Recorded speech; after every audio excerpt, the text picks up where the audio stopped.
Hi friends, చాలామంది జీవితంలో ఎంత టాలెంట్ ఉన్నా చుట్టుపక్కల వారు అనే మాటలు విని తమను తాము తక్కువగా అంచనా వేసుకుంటూ బతికేస్తుంటారు. గొర్రెల మధ్య పెరిగిన ఒక సింహం కూడా సరిగ్గా ఇలాగే అనుకుంది. ఒక అడవిని పరిపాలించాల్సిన సింహం తనకు గొర్రెనని నమ్మి గడ్డి తినడం మొదలుపెట్టింది. అసలు ఆ సింహానికి ఏమైంది, అది తన రాజ్యాన్ని ఎలా తిరిగి తెచ్చుకుంది అనేది ఈ స్టోరీలో విందాం. వీడియోలోకి వెళ్ళే ముందు ఈ ఛానల్ని సబ్స్క్రైబ్ చేసుకుని వీడియోని లైక్ చేయండి. ఒకసారి ఒక సింహం పిల్ల తన గుంపు నుండి విడిపోయి పొరపాటున ఒక గొర్రెల మందలో కలిసిపోతుంది. ఆ సింహం పిల్ల గొర్రెలతో పాటే పెరుగుతుంది. వాటిలాగే గడ్డి తింటుంది. వాటిలాగే భయపడి అరుస్తుంది. తనను తాను ఒక గొర్రె అనుకుని అది బలంగా నమ్మింది.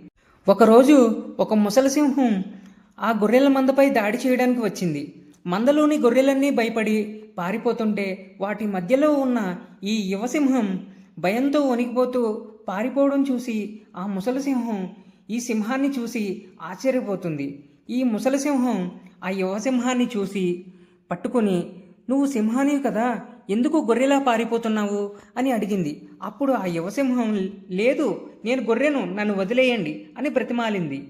వెంటనే ఆ ముసలి సింహం ఆ సింహం పిల్లని పట్టుకుని ఒక సరస్సు ఒడ్డుకి తీసుకెళ్లి నీటిలో దాని ప్రతిబింబాన్ని చూపించింది.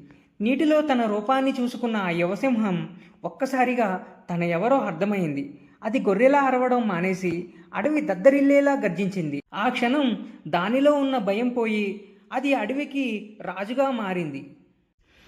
గొర్రెలతో ఉంటే మీరు ఎంత బలవంతులైనా భయస్థుడిగానే మిగిలిపోతారు. విజేతలతో స్నేహం చేస్తే మీలోని శక్తి మీకు తెలుస్తుంది. నమ్మకమే బలం.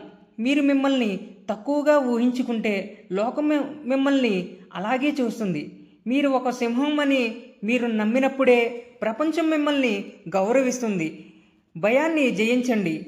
సమస్యలను ఎదురైనప్పుడు పారిపోవడం గొర్రె లక్షణం, గర్జించడం, ఎదురు తిరగడం సింహం లక్షణం.